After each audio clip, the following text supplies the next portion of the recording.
미국에 책이 한 권이 나왔습니다. 0.3초의 기적이라는 책이 하나 나왔습니다. 유명한 책인데요. 그러니까 이 말은 뭐냐면 땡큐만 잘해도 인생이 바뀐다 하는 것입니다. 땡큐만 잘해도 삶이 풍성해진다 하는 것입니다. 땡큐를 우리말로 하면 뭐가 될까요? 감사합니다라고 하죠. 그러니까 우리가 감사합니다라고 얘기하면 한 몇 초 정도 될까요? 우리 옆에 분하고 한번 인사해 보도록 하겠습니다. 감사합니다. 이렇게 주고받겠습니다. 제가 봤을 때는 한 2초 정도 되는 것 같아요. 2초의 기적입니다. 이렇게 감사를 표현하는 것이 너무나도 중요하다는 것입니다. 제가 대구제일교회에 온 지 얼마 안 돼서의 일입니다. 한 3월 달쯤이었는데요. 엘리베이터에서 권사님 두 분을 만났습니다.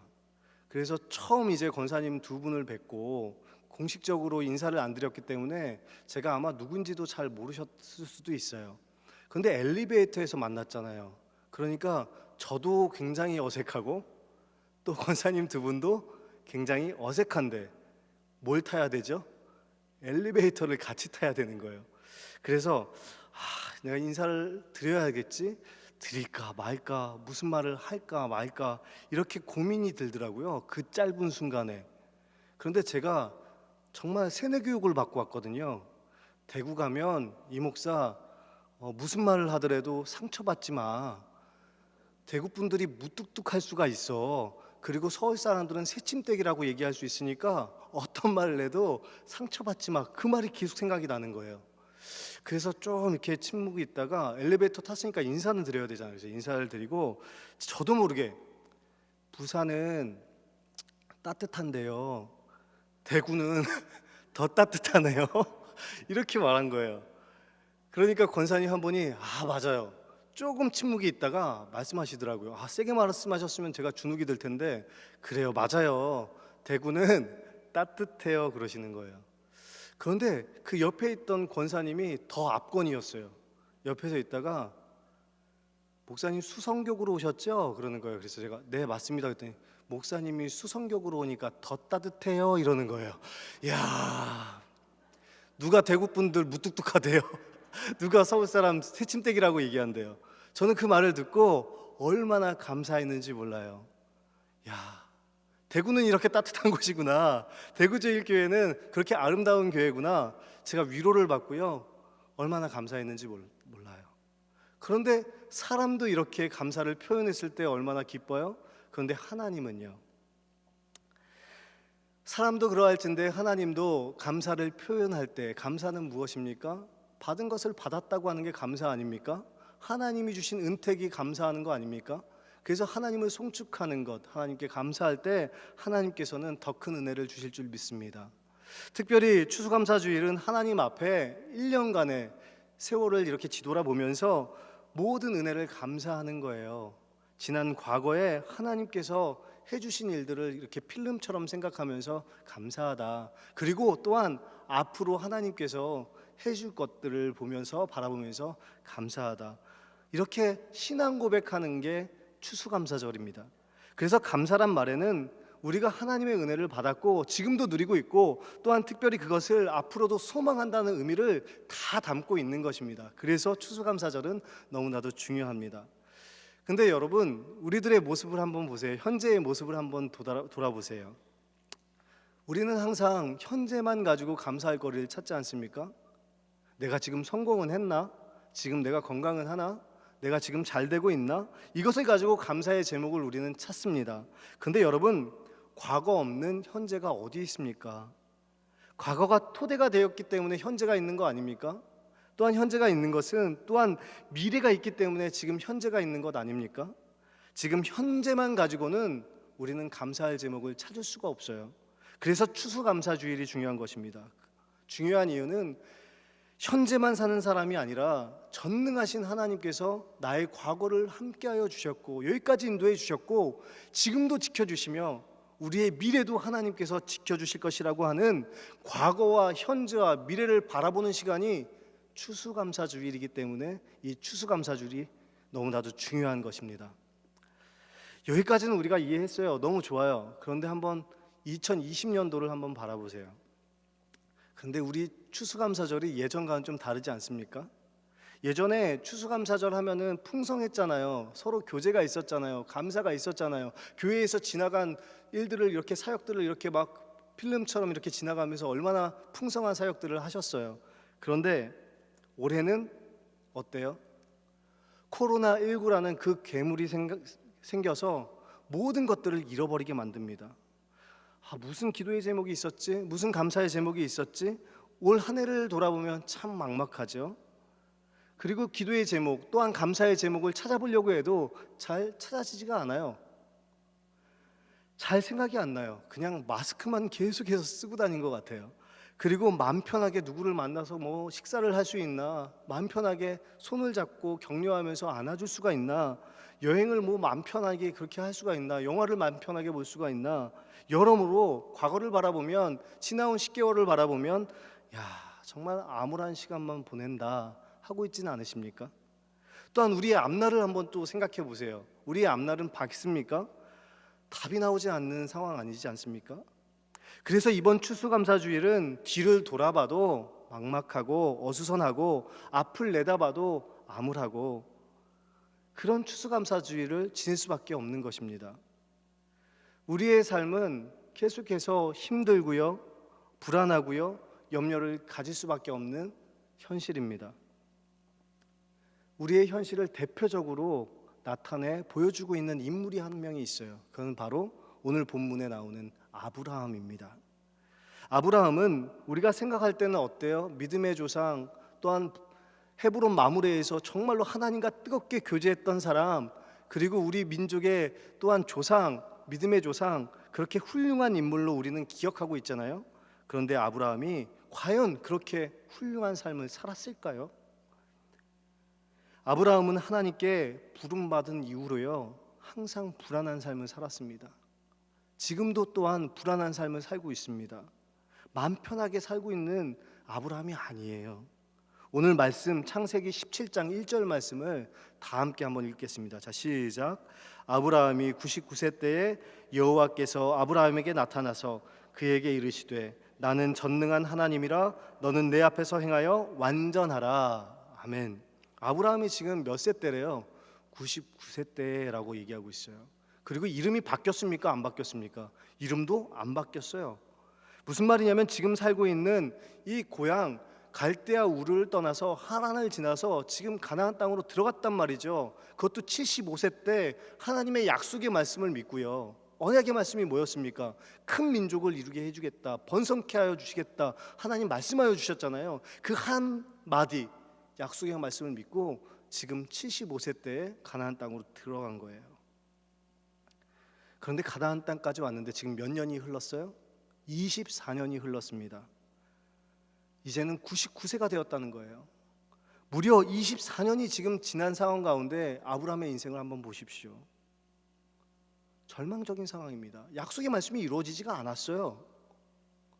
10년이 지나니까 인간적인 마음이 드는 거예요. 믿음이 약해지는 거예요. 마치 우리와도 같아요. 그래서 젊은 하갈, 그 젊은 하갈을 통해서 누구를 얻습니까? 첩을 통해서 이스마엘을 얻지 않습니까?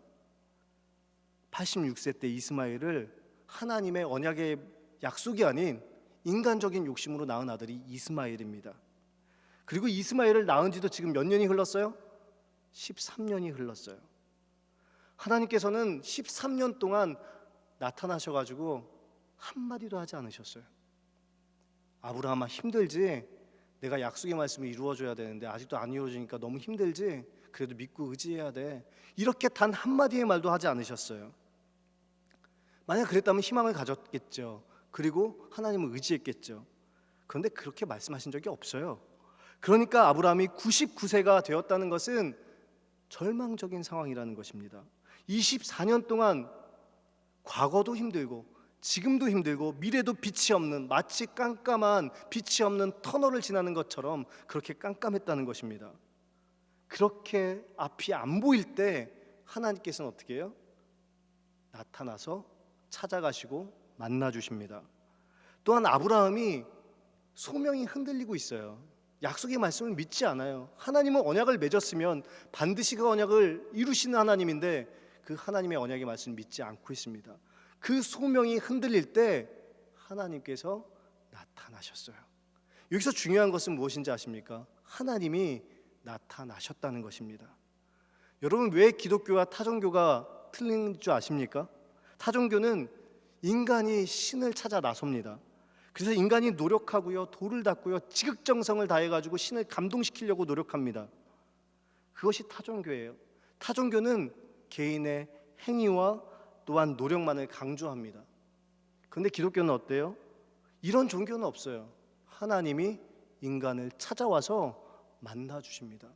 여러분을 택정하여서 자녀 삼아 주신 것입니다. 하나님께서 여러분을 만나 주신 거예요. 구원은, 기독교는 자신의 선행으로 할 수가 없어요. 구원받을 수 없어요. 전적으로 하나님의 선택에 의해서 지상 만민 중에 우리를 택하셔서 주님의 백성으로 삼으신 것입니다. 이것이 바로 두 글자로 말하면 하나님의 선물도 될 수 있지만 은혜입니다. 그래서 기독교는 타종교하고는 전혀 차원이 다른 것입니다. 하나님이 인간을 만나 주신다? 그런 종교는 기독교뿐이 없습니다. 그러면 여호와께서 나타나셔서 이제 복을 주시는데 뭐라고 말씀하여 주세요?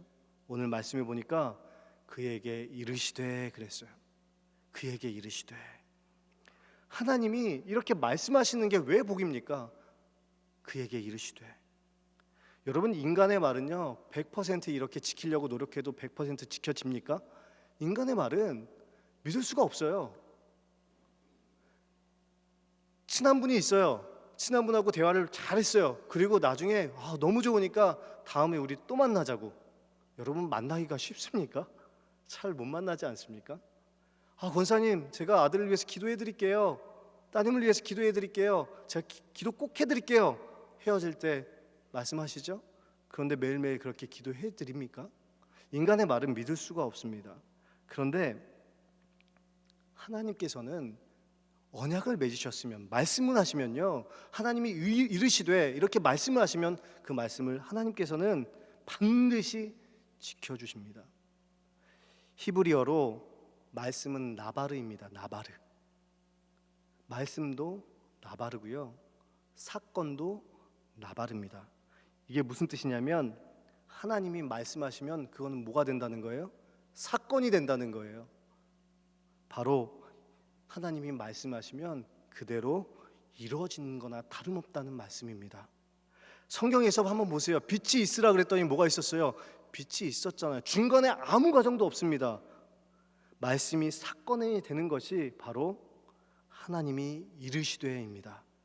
그래서 여러분들이 주일 낮에 나와서 예배 드리시고 또 오후까지 남아서 예배 드리신 것이 너무나도 중요합니다. 왜냐하면 말씀을 받잖아요. 그리고 내 마음속에 그 말씀을 붙잡고 사는 것이 너무나도 중요합니다. 왜냐하면 하나님이 이르시되 이 말씀은 바로 우리에게도 지금 사건이 되기 때문입니다. 그러면 하나님께서 무엇을 말씀하시냐가 중요하잖아요. 17장 1절 하반절은 이렇게 이어지고 있습니다. 나는 전능의 하나님이라 너는 내 앞에서 행하여 완전하라, 이렇게 얘기하고 있습니다. 전능의 하나님이 누구세요? 언약을 주셨으면 그 언약을 반드시 이루시는 분이시지 않습니까? 아브라함에게 다시 한번 지금 언약을 다시 한번 주시는 거예요. 여러분, 유대 사회에서 이름을 상대방에게 알려준다는 것은요 어떤 의미가 있는 줄 아세요? 함부로 이름을 안 알려줘요. 왜냐하면 그 이름을 말해준다는 것은 내가 한 말에 책임을 지겠습니다. 그리고 당신을 책임진다는 의미가 그 안에는 있대요. 하나님께서 아브라함에게 나는 전능의 하나님이다 알려주시는 것은요, 내가 나의 전능함으로 너를 처음부터 끝까지 완벽하게 내가 지켜주고 함께 하겠다, 책임을 진다는 의미가 있다는 것입니다. 그래서 내가 지금 예배를 드리고 있는 여러분들이 내가 이 99세 같은데, 나는 아무것도 아닌데, 나는 아무것도 할 수 없는데, 나는 지금 물질적으로도 어려운데, 그리고 나는 소망이 없는데, 난 육체적으로도 지금 너무나도 힘든데, 그 절망 가운데서도 우리가 감사해야 될 것은 바로 하나님의 이름인 줄 믿습니다. 전능한 하나님이라. 앞에 뭐라고 붙어 있어요? 나는 전능의 하나님이라. 전능의 하나님이 그만큼 우리에게는 중요하고 우리의 삶을 살리는 이름인 줄 믿습니다. 그렇기 때문에 감사할 수 있어요. 출애굽기 6장 3절에서도 똑같이 모세에게 하나님께서는 전능의 하나님이라고 말씀하고 계세요. 출애굽기 6장 3절 말씀을 다 함께 한번 보시겠습니다. 시작. 나는 아브라함과 이삭과 야곱에게 전능의 하나님으로 나타났으나 나의 이름을 여호와로는 그에게 알리지 아니하셨고. 아멘. 모세에게 나타난 하나님께서 나는 지금 누구다 말씀하시는 장면입니다. 전능의 하나님을 성경책으로 이렇게 밑으로 쭉 내려오면 뭐라고 적혀져 있냐면 엘샤다이라고 적혀져 있습니다. 전능의 하나님이 엘샤다이래요. 엘은 하나님이시고요, 샤다이는 전능하다는 뜻입니다. 근데 이 전능이라는 뜻이 너무나 중요한데 충분하다는 뜻이에요. 충분하다. 여러분, 만약에 오후 예배를 끝나고요 저희 집에 여러분들을 초대해요. 충분할까요? 충분하지 않을까요? 예, 저 먹을 것뿐이 없는 것 같아요. 두 분, 세 분은 충분하게 저희 집에 초대할 수 있을 것 같아요. 그런데 여러분이 다 오신다? 충분하지 않아요. 그것을 전능하다고 말하지 않습니다. 여러분이 10명이 오든 100명이 오든 1000명이 오든 모든 사람들이 다 먹을 수 있으면 뭐예요? 충분한 거예요. 전능하신 거예요. 하나님의 그렇게 전능하신 분이십니다. 충분하신 분이십니다. 근데 그 전능의 하나님을 믿으면 그러면 어떤 일이 벌어집니까? 너는 내 앞에서 행하여 완전하라. 이게 말이 됩니까, 여러분? 우리가 완전할 수 있습니까? 아브라함을 한번 보세요. 지금 99세의 약속의 말씀이 이루어지지 않는 이 절망적인 상황 아닙니까? 아이를 낳을 수도 없는 상황 아닙니까? 그 아브라함에게 나타나신 이유는 나는 전능한 하나님이다. 그것을 네가 믿느냐? 내가 전능의 하나님을 믿으면 너는 내 앞에서 행하여서 완전할 수 있다는 것입니다. 그렇게 만들어 주시겠다는 거예요. 즉 너희들이 현실을 보면서 또한 좌절하고 절망하거나 아파하지 말고 눈을 들어서 내 얼굴을 바라보면서 나에게 의탁하고 하나님께 감사하고 힘들어도 걷고 어려워도 걸으면 그러면 너는 내 앞에서 행하여서 완전할 수 있어. 하나님께서 그렇게 만들어 주시겠다는 약속의 말씀인 줄 믿습니다. 그러면 여러분, 완전하다는 말은 어떤 뜻일까요? 완전하다는 말은요 이럴 때 쓰여집니다. 흠없는 수소, 제사를 지낼 때 흠없는 수소, 흠없는 순양을 하나님께 드리잖아요. 그때 완전하다는 말이 바로 탐임이란 말인데요, 그것이 바로 흠없는이라는 뜻입니다. 흠없는. 여러분, 소가 아무 죄도 없고 흠이 없습니까? 깨끗합니까? 그게 아니죠. 하나님께 드릴 때 흠없이 우리가 그냥 드리면 흠없는 수소로, 숫없는 순양으로 하나님께서 그것을 받아주시는 거예요. 내가 완전해서가 아니라 하나님께서 우리의 마음의 중심을 보시고 우리가 부족한 제사를 드리더라도 마음을 다해서 하나님께 예배를 드리면 하나님께서 흠없이 우리를 받아주시는 것입니다. 여러분, 우리의 예배도 마찬가지입니다. 비록 마스크를 쓰고 지금 예배를 드리고 또한 거리를 두게 하고요, 또 들어오면서 열도 재고요, 그리고 또한 교인증도 찍고요, 또한 떨어져서 앉게 하고요, 우리가 볼 때는 좀 어설픈 것 같아요. 진짜 예배가 아닌 것 같아요. 아무것도 아닌 것 같은데 이것을 하나님께서는 탐임, 완전하다고 말씀하고 계십니다. 그러니까 우리가 마음의 중심이 하나님께로 향하여 있고 하나님의 얼굴을 구하고 전능하신 그 하나님께 감사하며 예배할 때 하나님께서는 우리의 예배를 받아주시는 거예요. 하나님께서 받아주시는 거예요. 아브라함의 모습은 지금 우리의 모습을 절실하게 보여주고 있습니다. 여기서 중요한 것은 하나님은 그 아브라함을 포기하지 않았다는 거예요. 절망 속에 있을 때, 약속의 말씀이 이루어지지 않아서 그냥 그 86세 때 낳은 그 이스마엘로 만족하며 살고 있는 이 아브라함을 포기하지 않으셨다는 거예요. 여러분, 여기에 우리의 희망이 있지 않습니까? 하나님은 아브라함을 포기하지 않으신 것처럼 우리를 포기하지 않으십니다. 우리가 연약해도 부족해도 있는 그대로의 모습을 보시고 하나님께서는 포기하지 않으시고 함께하여 주십니다. 하나님께서 우리의 마음을 원하십니다. 그래서 우리에게는 희망이 있는 것입니다. 오늘 2절 말씀을 다 같이 보겠습니다. 2절 말씀입니다. 내가 내 언약을 나와 너 사이에 두어 너를 크게 번성하게 하리라 하시니. 아멘. 다시 한번 지금 하나님께서 누구한테 언약을 주세요? 아브라함에게 지금 언약을 다시 한번 주세요. 내 언약을 다시 한번 너에게 주겠다. 너를 크게 번성하게 만들어 주겠다. 다시 한번 언약을 주시죠. 3절 말씀이 이렇게 이어집니다. 3절 말씀을 다 같이 읽겠습니다. 시작. 아브라함이 엎드렸더니 하나님이 또 그에게 말씀하여 이르시되. 지금 아브라함이 이제야 정신을 차리는 거예요. 아, 내가 이제 정신을 차려야겠다. 그리고 그제서야 전능하신 완전하신 그 하나님 앞에 뭐예요? 엎드립니다. 이 말씀은 아브라함이 자기 자신을 낮추는 거예요. 그리고 하나님 말씀 앞에 겸손하게 엎드리는 거예요. 이럴 때 하나님은 어떻게 해요? 또 말씀하여 이르시되. 또 하나님 말씀하여 주시는 거예요. 여러분, 우리에게 임하는 복은 말씀입니다. 우리에게 임하는 능력은 말씀입니다. 그런데 그 말씀이 우리에게 언제 임하냐? 그것은 오늘 말씀을 통해서 우리에게 알려주고 있어요. 우리가 엎드릴 때요. 하나님의 약속의 말씀을 듣고 그 안에 순종하면서 겸손하게 엎드릴 때 하나님은 또 말씀해 주시는 거예요. 또 세상에서 실수하죠. 어렵죠. 넘어지죠. 떠나고 싶죠. 우울하죠.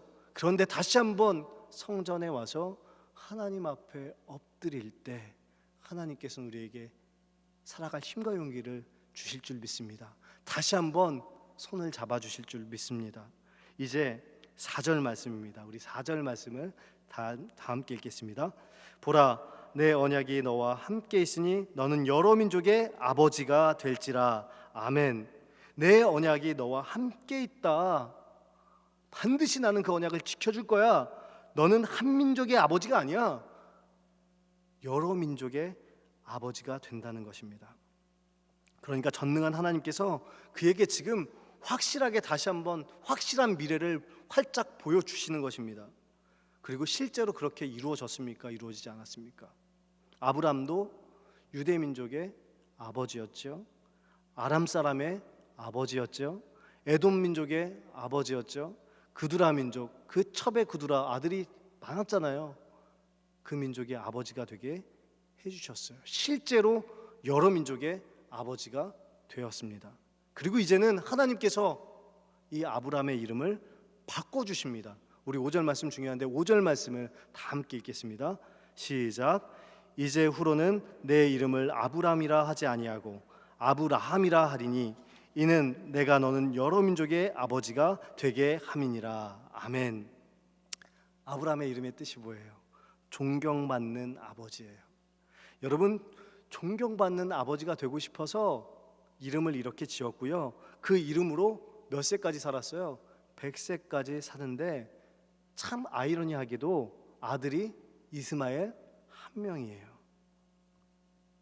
그런데 하나님은 아브라함의 뜻을 다시 한번 바꿔주세요. 많은 무리의 아버지로 바꿔주세요. 아브라함은 그냥 한 명이라도 그냥 존경받는 그냥 아버지가 되고 싶었는데 하나님께서는 엎드리는 그 아브라함에게 많은 무리의 아버지로 바꿔주셨습니다. 여러분, 성경에서 이름이 바뀐다는 것은 운명이 바뀌는 거예요. 운명을 바꿔주시는 분이 전능의 하나님이신 줄 믿습니다.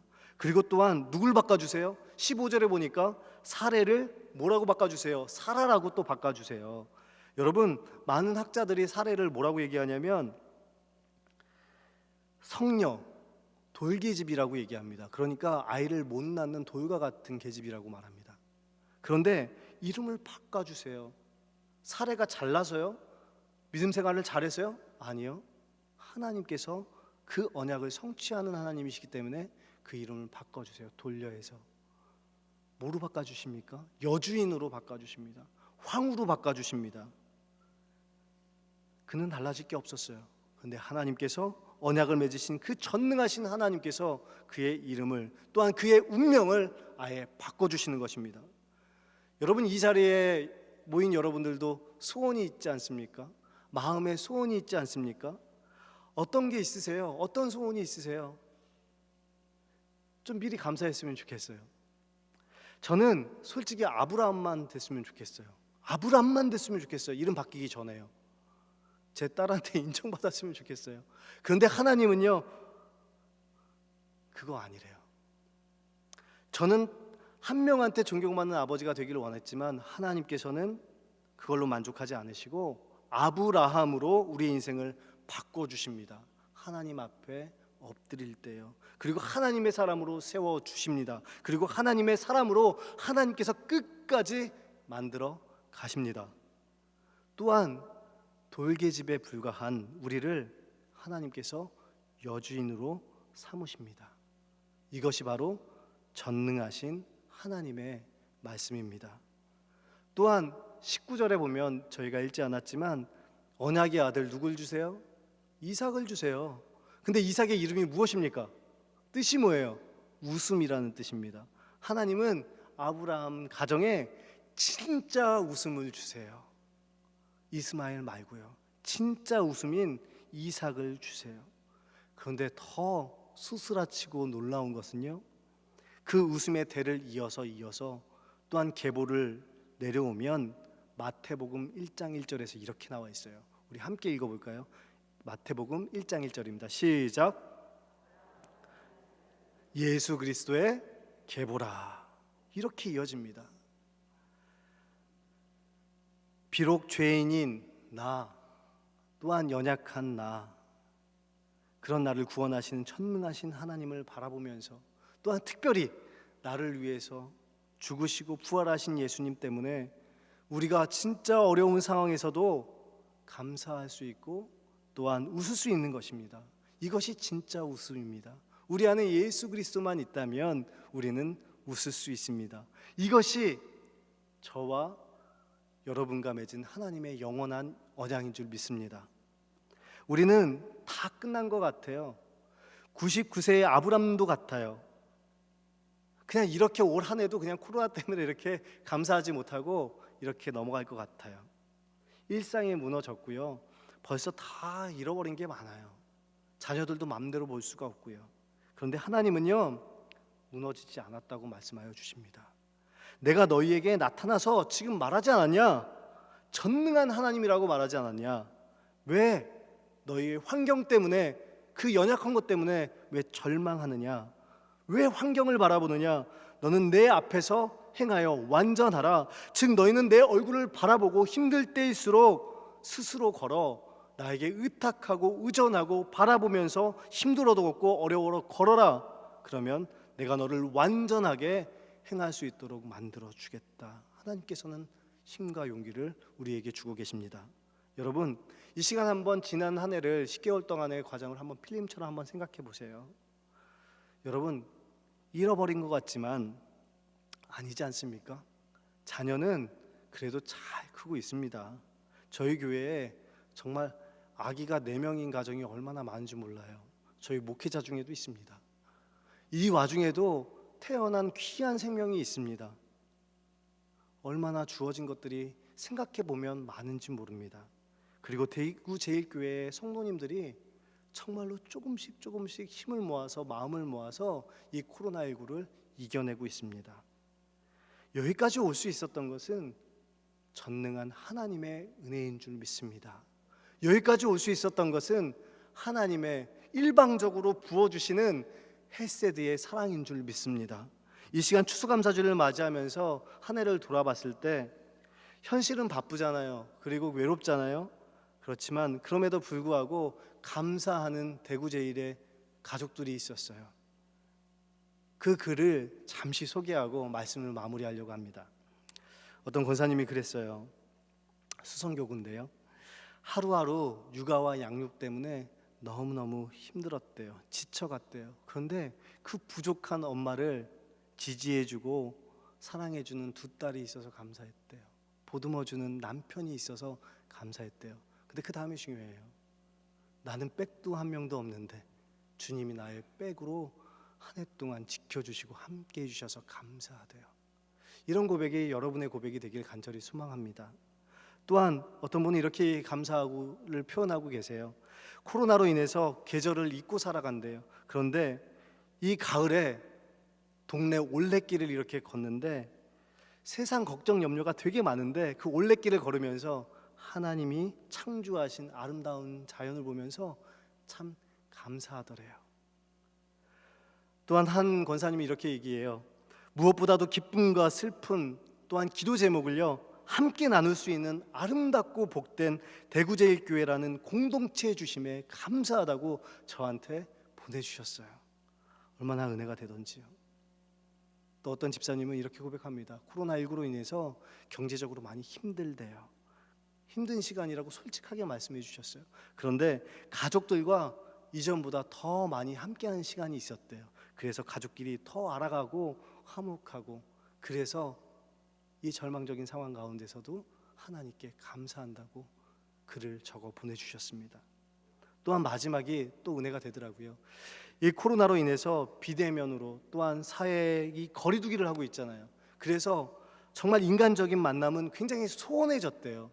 그런데 소원해지면서 하나님하고의 만남은 점점 깊어졌대요. 묵상했대요. 그래서 그것을 감사하다고 저에게 말씀해 주셨습니다. 여러분, 이 글을 나눴을 때 희망이 생기지 않습니까? 전능하신 하나님은요, 오늘도 우리가 힘들고 어려워도 우리의 삶을 거룩하게 바꾸어 주시는 거룩하신 전능하신 하나님인 줄 믿습니다. 그리고 우리에게 내일의 소망을 주십니다. 씨앗도 주시고요, 그 씨앗 속에는 뿌리도 있습니다, 열매도 있습니다, 그리고 꽃도 있습니다.